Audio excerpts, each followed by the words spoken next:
Olá, pessoal! Para quem não me conhece, eu sou a Cris Corsini e eu estou aqui para falar com vocês que, assim como eu, são da área da educação. Nesse primeiro vídeo, eu queria pensar junto com vocês, né, aquilo que um educador, seja um professor da sala de aula, independentemente do nível, seja um professor particular, seja um psicopedagogo, um orientador educacional, um coordenador, enfim, qualquer pessoa que trabalhe na área da educação. O que essa pessoa mais deseja no início de cada ano letivo? Ok, o ano é novo, certo? Mas eu penso que as expectativas, os desejos, os anseios, geralmente são os mesmos, não é? Aquela coisa de que tudo ocorra dentro do esperado, não é isso? Beleza, mas o que tudo ocorra dentro do esperado, o que isso quer dizer? Né? Vamos especificar um pouquinho mais? Vamos pensar numa criança quando ela escreve a carta para o Papai Noel. Geralmente ela não coloca lá, eu quero um brinquedo. Né? Geralmente ela especifica qual brinquedo.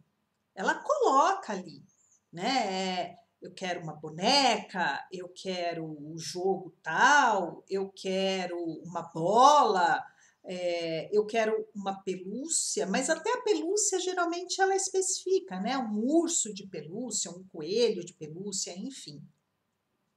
Então é a mesma coisa, né? Vamos pensar nesse maior desejo de qualquer educador que trabalhe diretamente com os seus alunos. Geralmente é sobre esse grande público-alvo, né, os alunos, que recai aí uma carga de expectativa bastante significativa, não é mesmo? Então, qual é essa expectativa? Qual esse desejo? Né, que a gente fala assim, o ano está iniciando e eu rezo a Deus para bingo, para que eles aprendam. Esse eu acredito, né, que seja a grande expectativa do educador, seja qual função ou qual área da educação ele trabalhe, certo? Que aquele conteúdo que ele trabalha seja apreendido, seja compreendido e seja assimilado. E aí, provavelmente, vocês devem aí estar pensando, sim, é esse meu maior desejo. E para isso, né, porque lógico, não vai cair do céu, né? Então, para que eu consiga atingir esse meu objetivo ou ter esse meu desejo realizado, eu preciso agir. E aí, provavelmente, vocês já devem estar pensando em quê? Na semana pedagógica, né? Naquele momento, naqueles dias que antecedem o início do ano letivo, e que aí você está lá com a sua equipe, né, com os demais professores, com a coordenação, com a direção, e que vocês ali naqueles dias estão se dedicando à tarefa de planejar tudo aquilo que será desenvolvido durante o ano letivo. Os projetos, as ações, mostras, de repente atividades, enfim, né? E aí, lógico, semana de planejamento, vamos enxugar um pouquinho mais, primeiro dia de aula. E, lógico, a recepção dos alunos. Como vai ser essa recepção? Né? Nós vamos fazer uma dinâmica, nós vamos entregar algum texto, nós vamos à disposição das carteiras, eles vão num primeiro momento para um determinado lugar do colégio, depois vão para salas de aula, ou não, já cada turma vai para sua sala de aula. Nós vamos entregar alguma lembrancinha, as famosas lembrancinhas de início de ano, enfim, o que a gente vai fazer? A gente vai colocar todo mundo em círculo, porque daí isso ajuda na socialização. Como que vai ser esse primeiro dia? E um passinho mais adiante também, aí nessas semanas de planejamento, o que a gente começa a pensar? Na sondagem pedagógica. Nossa, né? Afinal de contas, diagnóstico hoje é uma palavra de ordem, principalmente nesses dias que a gente está vivendo aí de pandemia, de retorno às aulas presenciais. Tem aluno que nem retornou direito, que vai retornar de uma forma mais efetiva nesse próximo ano de 2022. Então, assim, como que vai ser, né? Ou melhor, como estão os nossos alunos? O que efetivamente foi apreendido e assimilado? Será que tem lacunas? Será que eles estão apresentando lacunas? Será que essas lacunas estão mais ou menos parecidas, né? Ou não, tem um caso mais específico ou outro? Como é que a gente vai fazer para tentar suprir isso, né? Essas defasagens que aconteceram? Nós vamos fazer um projeto aí de recuperação, vai ser presencial, eles vão levar a atividade para casa, em que momento isso vai acontecer, nós vamos trabalhar com reforço, quem é que vai trabalhar isso, enfim, né? Sondagem, lógico, sem dúvida alguma, gente. Sondagem pedagógica é um processo e é um passo super importante que tem sim que ser feito nesse momento de retomada. E não só de retomada, né? Mas todo início de ano é uma forma da gente ter um raio-x, né? Não só dos alunos de forma individual, mas também daquele grupo com o qual eu vou passar a trabalhar ao longo do ano. E é a partir dessa sondagem pedagógica que é ela, né, que vai nortear aí todos os passos que serão dados, que serão seguidos e que vão explicar muito do o que, do como e do porquê eu estou conduzindo o trabalho de determinada forma, que vai nortear também projetos, que vai nortear os conteúdos e, inclusive, até os livros literários, né, que serão adotados aí ao longo do ano. E aí, semana pedagógica, primeiro dia de aula, sondagem diagnóstica, fechando tudo isso, os combinados, né? Os famosos combinados, que na verdade são os direitos e os deveres, enfim, aquilo que diz especificamente, se eu estou falando de um professor especialista, né, de Fundamental 2, de ensino médio, aquilo que diz respeito à minha disciplina. Então, como que devem ser entregues as tarefas, se não entregar no dia, o que acontece, se pode entregar depois ou não, se perde nota ou não, se tem que entregar num determinado formato, se vai ser digital, se vai ser, enfim, como é que vai acontecer o show, né? Aquilo que a gente fala, aquilo que é combinado, não é caro, certo? Fechado tudo isso, bora começar? Vamos lá? Já estamos pronto? Tá tudo certo para começar o ano letivo? E aí eu faço mais uma pergunta. Será que é só isso mesmo? Será que esses 4 itens vão me ajudar, não posso dizer garantir, mas vão me ajudar a atingir, né, a realizar aquele meu desejo, a atingir aquela minha meta, enfim, cada um coloca o nome que achar melhor, que é que os meus alunos aprendam, né, no final do ano letivo. Então eu pergunto, só isso mesmo? Ah, não, Cris, para que meu aluno aprenda e não só eu, assim como todos os professores, né? A gente possa então encontrar o nosso potinho de ouro lá no final do arco-íris, que é que meu aluno efetivamente aprenda, eu preciso dar aula, né? É isso. Então eu já planejei, eu já pensei nos instrumentos, eu já, né, fiz mais ou menos um mapa. Agora eu preciso executar, eu preciso colocar isso em prática, eu preciso dar minha aula. E aí, gente, é que eu respondo que é sim, mas também não.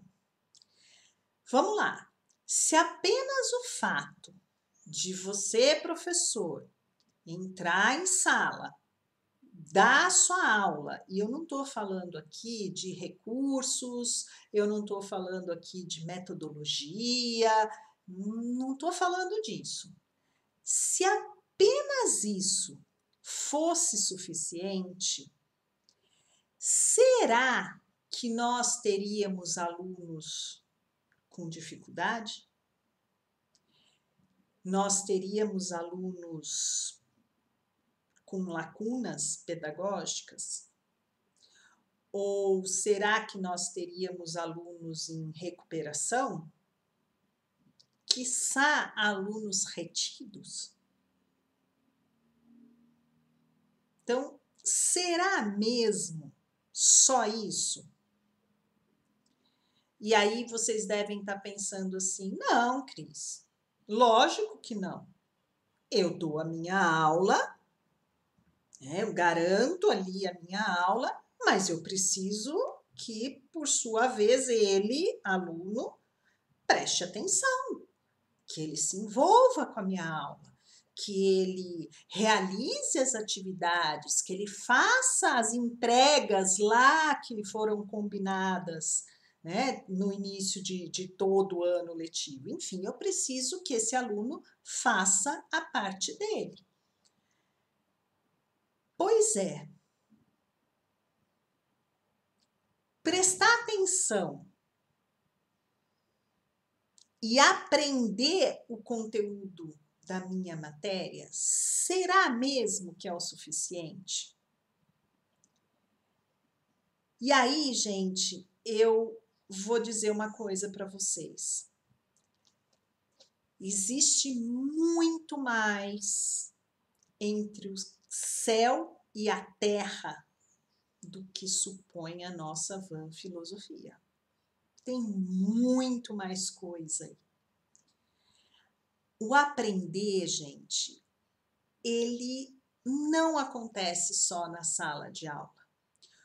Por isso, ele não depende só daquela semana de planejamento em que a gente garante tudo aquilo no papel, lindo, maravilhoso, né? Com os objetivos de aprendizagem, os conteúdos, as ferramentas, a metodologia que eu vou utilizar, os recursos didáticos, né? As avaliações que serão feitas. Então, ok, a semana de planejamento, fantástica, é ela que vai apontar o caminho. Os combinados, fundamentais, afinal, o que é combinado não é caro, não é mesmo? E aí a gente tem condições de trabalhar de uma forma muito mais tranquila, honesta, transparente. Então, o professor passou uma atividade, tem um trabalho, o aluno não entregou a tempo, entregou depois, olha, fulaninho, vai perder tanto da nota. Poxa, professor, então, mas lembra lá dos nossos combinados no início do ano? Também não estou questionando isso. Sondagem pedagógica, não precisa nem falar de novo da importância disso, né? A questão do primeiro dia de aula, do acolhimento a esses alunos, né? Da forma como a gente recebe esses alunos, a forma como esse grupo vai interagir, os alunos vão se integrar a esse novo grupo. Também não estou questionando isso. Muito menos o papel do professor, né, trabalhando aquele conteúdo. Não estou questionando isso. Mas eu também não estou questionando de que, bom, então nós, enquanto escola, enquanto educadores, nós estamos fazendo a nossa parte. Agora eu preciso que o aluno faça a parte dele, ou seja, que ele preste atenção na minha aula e que ele faça, né, as atividades, enfim. Então, gente, o aprender, ele não acontece só na sala de aula. E aí, muitos de vocês devem estar realmente balançando a cabeça e dizendo verdade, não acontece na sala de aula. E eu digo que, na verdade, a aprendizagem, né, ela não vai acontecer naquele momento em que você se desdobrou em 1000 para explicar, para tirar dúvidas daquele grupo de alunos. Porque, de repente, eu expliquei de um jeito, o Joãozinho levantou a mão e falou, professor, eu não entendi, eu fui lá, expliquei de uma outra forma, totalmente diferente. E o Joãozinho não entendeu, e eu fui lá, expliquei então de uma outra maneira. Enfim, então agora entendeu, Joãozinho? Entendi. Olha só, até a sua pergunta entendeu, Joãozinho? A gente não pergunta, aprendeu, Joãozinho? A gente pergunta se ele entendeu. E se ele entendeu, ok, professor, eu entendi, né? Então, na sala de aula, o aluno ele entende aquele conteúdo. Na sala de aula, ele pega a receita do bolo. É o momento em que vamos pensar aluno e vamos entrar na questão cognitiva, vamos pensar em cérebro. Na sala de aula, é o momento em que o cérebro capta as informações, mas a retenção, a assimilação daquelas informações que serão transformadas em dados, em conhecimento, ela não vai acontecer naquele momento. Ela vai acontecer lá no momento do estudo. Poxa, mas espera aí, eu já sei o momento em que ele coloca em prática, em que ele faz os exercícios, em que eu peço atividades para serem feitas ali na sala. Não dá para considerar isso um momento em que ele vai aprender, em que ele vai colocar, de repente, no papel, se for uma atividade impressa, aquilo que ele entendeu do que eu expliquei? E aí eu vou te responder assim: depende. Depende? Mas como assim? Gente, os exercícios, as atividades que nós pedimos para que o aluno faça em sala de aula, elas são diferentes das atividades que nós enviamos para serem feitas em casa. São coisas diferentes. Não é só o lugar, são os objetivos daquela atividade. O momento em que essa atividade vai estar sendo feita e como essa atividade vai estar sendo feita. Mas isso fica para um outro vídeo, fica para uma próxima. Prometo que a gente vai falar sobre isso, né? Sobre essa questão das tarefas de casa. O que são, né? Qual é a importância disso? E qual é o papel dela no momento da formação do hábito de estudo? Então, são coisas diferentes. E aí, provavelmente você deve estar assim, puxa vida, deu nó nos meus neurônios. Então, antes da gente continuar, deixa eu explicar um pouquinho. Na verdade, deixa eu me apresentar melhor. Eu sou a Cristina Corsini, mas eu falo que Cristina, só minha mãe e assim mesmo quando ela tá brava, tá bom? Todo mundo me chama de Cris. Eu sou psicóloga, eu fiz pedagogia, também sou pedagoga, e eu tenho uma especialização e mestrado na área da psicologia educacional e da neurociência cognitiva. Então, psicologia educacional e neurociência cognitiva, gente, é o casamento perfeito.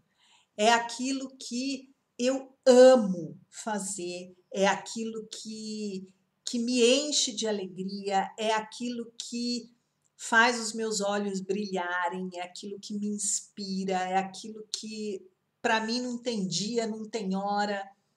A gente pode ficar aqui horas e horas e horas e horas conversando. E esse canal, gente, foi criado justamente para isso, para que a gente possa conversar sobre como um aluno aprende, ou melhor, sobre como eu, educadora que sou, né, vou educar a dor do não saber do meu aluno. Educador. Eu educo a dor do não saber. A dor para que ele possa aprender. E a grande magia, né? Você, como educador, ser capaz de transformar o seu aluno em um estudante. É para aquele propósito, aquele desejo sobre o qual a gente conversou lá no início desse vídeo, é isso. Então, quando eu falei, vamos especificar um pouquinho mais, vamos detalhar um pouquinho mais, vamos falar mais sobre isso. É justamente essa questão, né? Todo início do ano, a gente fala tudo sempre igual. A gente quer tudo sempre igual. Ou seja, que meu aluno aprenda a minha matéria. Só que aprender a matéria não é uma coisa tão simples assim. Não é só chegar para ele e falar: olha, aqui em sala de aula você vai ter que fazer isso e isso, e lá na sua casa você vai sentar e vai estudar. Ok, mas o que é esse tal de estudar? Como que isso acontece? É só sentar? É só pegar a matéria e ler? É só refazer exercício? Que momento que eu faço isso? Como que eu faço isso? Enfim, deu para perceber, gente, quantos detalhes estão por trás disso? E são detalhes muito sutis, muito uma linha muito tênue entre o ser aluno e o ser estudante. A gente vai ver isso mais para frente. Então, são esses detalhes que fazem a diferença. Eu sempre falo que a gente, a gente percebe as coisas não é na grandiosidade. A gente percebe, são nos detalhes, é no olhar, é na forma de se posicionar, é no jeito de falar, muito mais do que as palavras, né? É ali que a gente percebe as coisas. E estudar é a mesma coisa, gente. São detalhes. Aprender essa magia entre esse casamento entre o ensino e a aprendizagem é formado por pequenos detalhes. É igual um casamento mesmo, é no dia a dia, é nessa relação. Tem que ter o tempero do afeto, tem que ter uma técnica, a mesma técnica que a gente precisa para tocar piano, a mesma técnica que a gente precisa para jogar futebol, a técnica que a gente precisa para dançar balé. Então, estudar também tem técnica. Então, quando eu digo que o meu sonho, o meu desejo, a minha meta, a minha grande aspiração é que o meu aluno aprenda o conteúdo que eu estou trabalhando em sala de aula, tem muitas variáveis para que essa aprendizagem aconteça, entendeu? Então, gente, lá no dia 31 de dezembro, né? A gente geralmente fala assim, ai, 31 de dezembro, a grande maioria já pensa numa praia, né? Então, vamos usar a analogia da praia. Imagina você lá, né, na praia, vai lá pular suas 7 ondinhas, fazer seus 7 pedidos. Gente, não precisa queimar um dos seus pedidos, né, ou pular uma das suas ondinhas e fazer o pedido que, ai, que santa paciência me ajude a fazer com que meu aluno aprenda e se desenvolva ao longo do ano letivo. Gente, não precisa fazer novena, não precisa fazer promessa para nenhum santo, né? Eu sempre brinco aí com os meus alunos que, dependendo aí da época do ano, mais ou menos agosto, setembro, assim, aquele aluno que já está, né, começando a ficar com a cordinha no pescoço, a gente fala assim, vamos rezar para Santo Expedito, o santo das causas urgentes. E aí, quando chega em dezembro, né, aí a coisa estourou de vez, nem a santa da recuperação ajudou, né, o aluno foi para conselho de classe, então vamos fazer novena aí para Santa Rita, que é a santa das causas impossíveis. Gente, não precisa. Juro, não precisa mesmo. É só vocês me acompanharem a partir de hoje aqui nesse canal. Curtam esse vídeo, deixem comentários, se inscrevam no canal, porque a partir de agora eu vou estar sempre postando vídeos com bastante conteúdo a respeito dessa questão do hábito de estudo, do processo de ensino-aprendizagem, da neurociência cognitiva. Então, gente, não precisa queimar pedido lá no dia 31 de janeiro, porque a gente vai resolver essas questões aqui nesse canal, tá bom? E para finalizar, o que eu fiz com vocês nesse vídeo foi justamente usar uma técnica de estudo. Chama estudo reverso. O que é isso? É quando você apresenta uma questão nova sem conhecer a fundo determinado tema. Então, você tem que solucionar ou responder uma determinada questão, mas você ainda não tem um conhecimento sólido a respeito daquele assunto. E aí, diante disso, geralmente a pessoa se sente incomodada.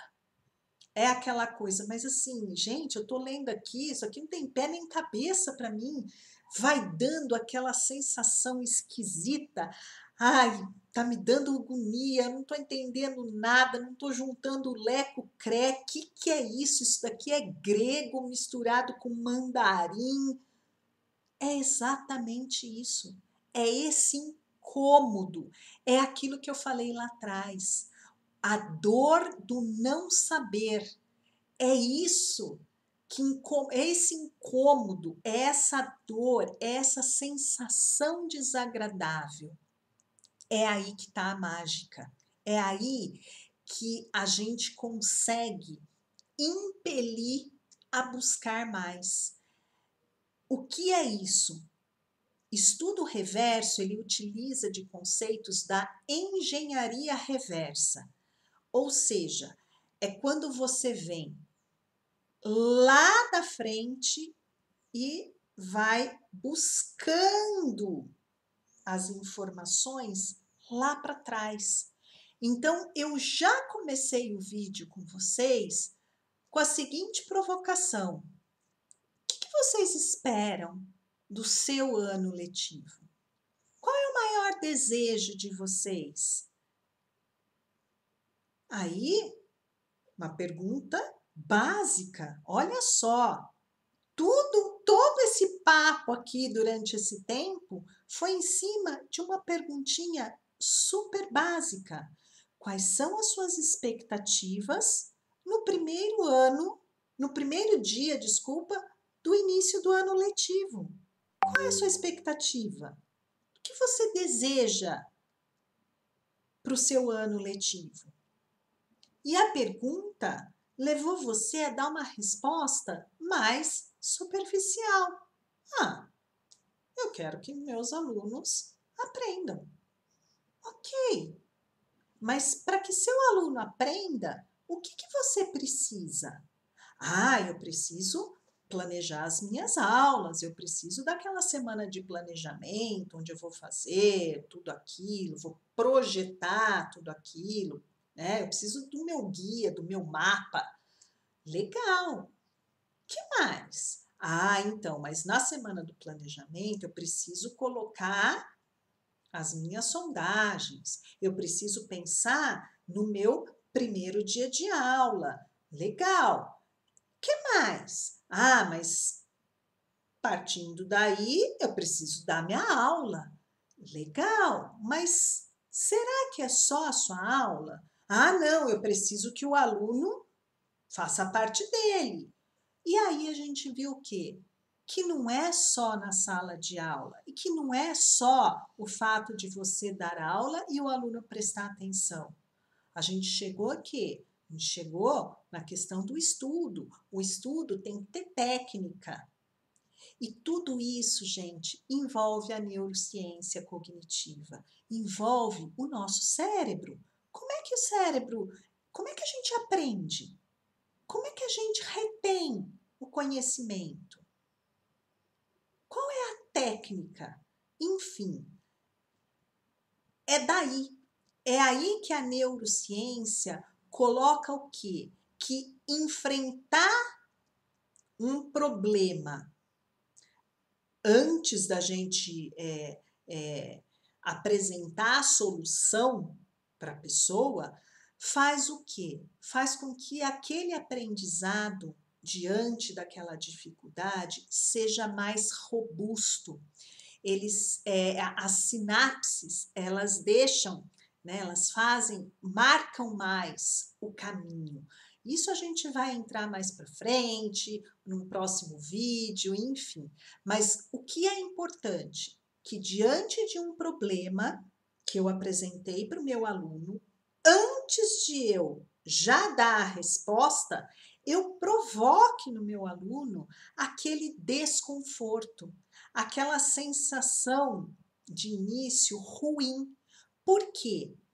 Porque daí eu vou começar a buscar na minha memória informações que possam estar relacionadas com aquela situação, problema e solucionar.